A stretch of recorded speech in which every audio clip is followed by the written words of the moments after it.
జాతీయవాద జర్నలిజానికి అసలైన వేదిక నేషనలిస్ట్ హబ్ ని సబ్స్క్రైబ్ చేసుకోండి.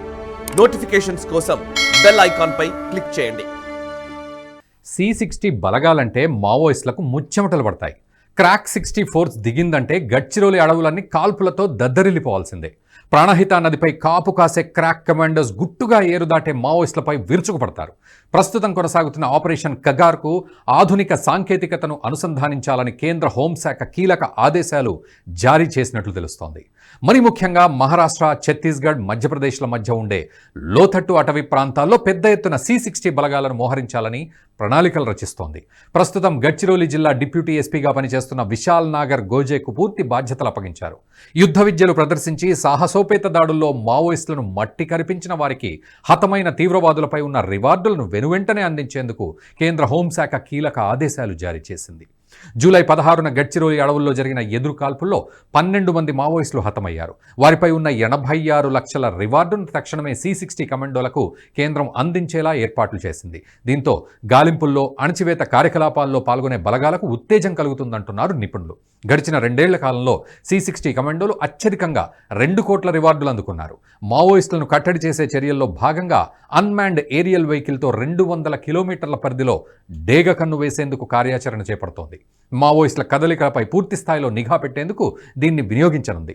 ప్రస్తుతం కీకారణ్యాల్లో డ్రోన్లతో మావోయిస్టుల కదలికలు గుర్తిస్తూ భద్రతా బలగాలు కూంబింగ్ ఆపరేషన్ చేస్తున్నాయి. UAV విధానంలో రెడార్ను నేరుగా సెంట్రల్ మానిటర్ రూమ్లకు అనుసంధానం చేస్తారు. UAVల ద్వారా అందిన సమాచారంతో మొత్తం బలగాలను అప్రమత్తం చేస్తారు. కదలికలు ఉన్న చోట C60 కమాండోలను మోహరిస్తారు. ఛత్తీస్గఢ్ అడవుల్లో కొంతకాలంగా భద్రతా బలగాలు జల్లెడ పడుతున్నాయి. CRPF, BSF, సశస్త్ర సీమాబల్ సహా C60ని కేంద్ర హోంశాఖ రంగంలోకి దించింది. అయితే ఈ మొత్తం బలగాల్లో C60 స్పెషల్ ఫోర్స్కు అనేక ప్రత్యేకతలున్నాయి. మహారాష్ట్ర, ఛత్తీస్గఢ్, మధ్యప్రదేశ్ రాష్ట్రాల సరిహద్దుల్లోని అటవీ గ్రామాల యువకులతో రూపొందించిన C60 ఫైటింగ్ ఫోర్స్కు మొత్తం అటవీ ప్రాంతంపై పట్టు ఉంది. దీంతో మిగతా బలగాల కంటే తీవ్రస్థాయిలో మావోయిస్టులపై C60 గుక్క తిప్పుకోలేని తీరులో దాడులు చేస్తుంది. ఆపరేషన్ కగార్ పేరుతో వరుస దాడులు చేస్తున్నాయి C60 బలగాలు. ఈ ఏడాది తొలి మాసాల్లోనే 140 మంది వరకు మావోయిస్టులు చనిపోయారు. 350 మందికి పైగా పోలీసులు ఎదుట లొంగిపోగా మరో 223 మంది అరెస్ట్ అయ్యారు. C60తో పాటు కేంద్ర బలగాలు ఆయా జిల్లాల్లో ప్రతి 2 మైళ్లకు ఒక ప్రత్యేక క్యాంప్ ఏర్పాటు చేసుకుంటూ ముందుకు వెళ్తున్నాయి. సమాచారం అందిన వెంటనే దాడికి దిగుతున్నాయి. దండకారణ్యంలో ఉన్న సంక్లిష్ట భౌగోళిక పరిస్థితులు ఇప్పటి వరకు మావోయిస్టులను రక్షిస్తూ వచ్చాయి. సురక్షిత స్థావరాల్లో ఉంటూ అవసరమైనప్పుడు మాత్రమే దాడులు చేసి మళ్లీ తమ స్థావరాల్లోకి వెళ్లిపోయేవారు. ఒకవేళ భద్రతా బలగాలు అటువైపు వస్తే దారికాచి దాడులు చేసేవారు. ఇదే వ్యూహం చాలా కాలం సాగింది. దీనికి విరుగుడుగా ప్రస్తుతం భద్రతా బలగాలు వెలుపల వైపు నుంచి ఒక్కో స్థావరం ఏర్పాటు చేసుకుంటూ వెళ్తున్నాయి. ఇలా క్రమంగా మావోయిస్టు శిబిరాలకు దగ్గరవుతున్నాయి. ప్రతి క్యాంపునకు ప్రత్యేక రక్షణ ఏర్పాటు చేసుకుంటున్నాయి. ప్రత్యేక క్యాంపుల ఏర్పాటులో C60 బలగాలు ప్రధాన పాత్ర పోషిస్తున్నాయి. దేశ అంతర్గత భద్రతలో చాలా చిన్న స్థాయి సాయుధ బలగాలే కీలక పాత్ర పోషించడం ఆషామాషి అయితే కాదు. 90వ దశకంలో ఏర్పడిన C60 ఫోర్స్కు రూపకల్పన చేసింది కేవలం ఒక SP స్థాయి అధికారి మాత్రమే. KP రఘువంశ్ అనే IPS అధికారి గడ్చిరోలి జిల్లా ఎస్పీగా ఉన్న కాలంలో అప్పటి పీపుల్స్ వార్ నక్సలైట్లు పోలీస్ బలగాలపై వరుస దాడులు చేయడం పరిపాటిగా ఉండేది. గెరిల్లా వ్యూహంలో భాగంగా ఆకస్మిక దాడులు చేయడంతో నక్సల్స్ దాడులను ఎదుర్కోవడం సమస్యగా మారింది. వరుస దాడుల్లోనే గడ్చిరోలి ఎస్పీ రఘువంశ్ ప్రతిదాడి వ్యూహాన్ని రచించారు. గెరిల్లా ఎత్తుగళ్లను గెరిల్లా దాడులతోనే మట్టి కరిపించాలనే ఉద్దేశంతో అటవీ గ్రామాల యువకులతో ప్రత్యేక దళాన్ని రూపొందించారు. గ్రామాల్లోని యువకులను ప్రోత్సహించడం ద్వారా సాయుధ బలగాన్ని తయారు చేశారు. వీరి సహకారంతోనే పకడ్బందీ ఇన్ఫార్మర్ నెట్వర్క్ను ఏర్పాటు చేశారు. స్థానిక యువకులు కావడంతో అడవిపై పూర్తి పట్టుంటుంది. అటవీ గ్రామాల యువకులే అణచివేత చర్యల్లో ఉండడంతో వారికి ఎలాంటి ఇబ్బంది కలగకుండా ఆయా గ్రామాల్లోని ప్రజలే మావోయిస్టుల సమాచారం C60 బలగాలకు చేరవేస్తున్నారు. దీంతో అణచివేత చర్యలు సులభంగా మారాయి. దేశంలోని అనేక రాష్ట్రాల్లో తీవ్రవాద నిరోధక చర్యల కోసం కొత్త సాయుధ బలగాలు రూపొందించారు. ఉమ్మడి రాష్ట్రంలో గ్రేహౌండ్స్, ఒడిశాలో కళింగ టాస్క్ యూనిట్ లాంటి ప్రత్యేక శిక్షణతో ఏర్పాటు చేసిన ఏర్వేత బలగాలున్నాయి.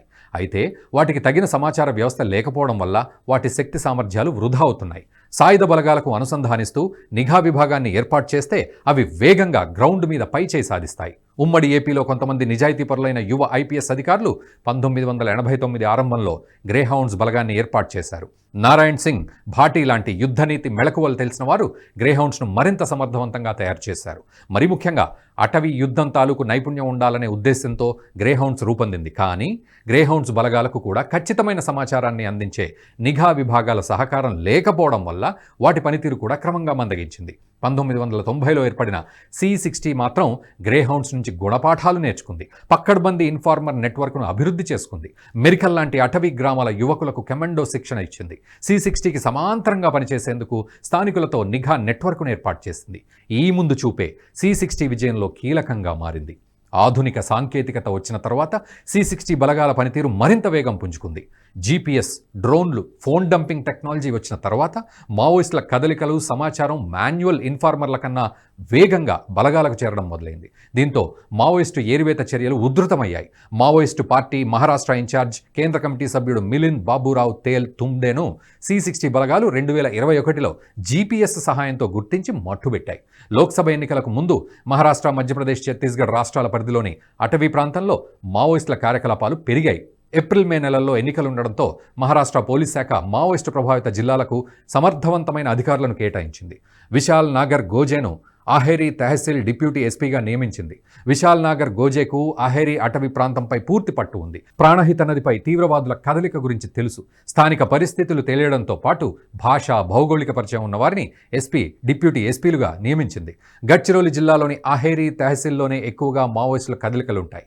నిర్దిష్టంగా చెప్పాలంటే ప్రాణహిత, ఇంద్రావతి నది పరిసరాల్లో మావోయిస్టులు ఇష్టారీతిన కార్యకలాపాలు సాగిస్తారు. ఈ కదలికల్ని కట్టడి చేయడమే C60 లక్ష్యం. ఈ ఏడాది జనవరి చివరి వారంలో విశాల్ నాగర్ గోజే గడ్చిరోలి జిల్లా డిప్యూటీ ఎస్పీ బాధ్యతలు చేపట్టారు. సరిగ్గా ఇదే సమయంలో మావోయిస్టుల చర్యలు కూడా ముమ్మరమయ్యాయి. ఛత్తీస్గఢ్లో ఏరివేత చర్యలు తీవ్రం కావడంతో అటువైపున మావోయిస్టులు మహారాష్ట్ర వైపు మకాం మార్చారు. ఒడిషా, ఛత్తీస్గఢ్ రాష్ట్రాల నుంచి వచ్చిన మావోయిస్టుల కారణంగా హింస పెచ్చరిల్లింది.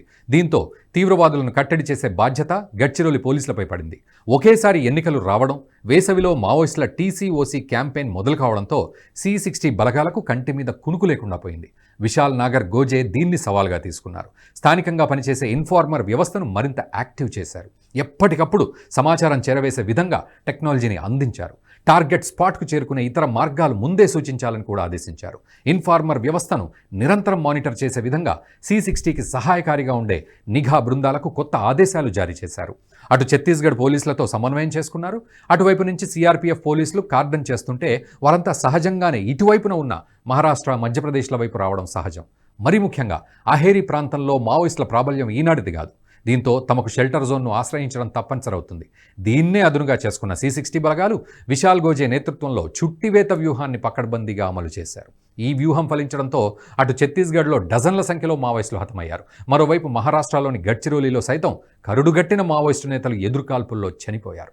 చనిపోయిన మావోయిస్టులపై ఉన్న రివార్డులను వెంటనే ఆపరేషన్లో పాల్గొన్న C60 కమాండోలకు ఇచ్చే విధంగా నాగర్గోజే ముందే ఏర్పాట్లు చేశారు. దీంతో వేటను లక్ష్యంగా తీసుకున్న కమాండోలు పూర్తి సంసిద్ధతతో ఏరివేత చర్యల్లో పాల్గొన్నారు. ఇలాంటి అధికారులు మరింత మంది గ్రౌండ్స్లో బలగాలకు దిశానిర్దేశం చేస్తే వామపక్ష తీవ్రవాదాన్ని కూకటి వేళ్లతో పెకిలించి వేయొచ్చు.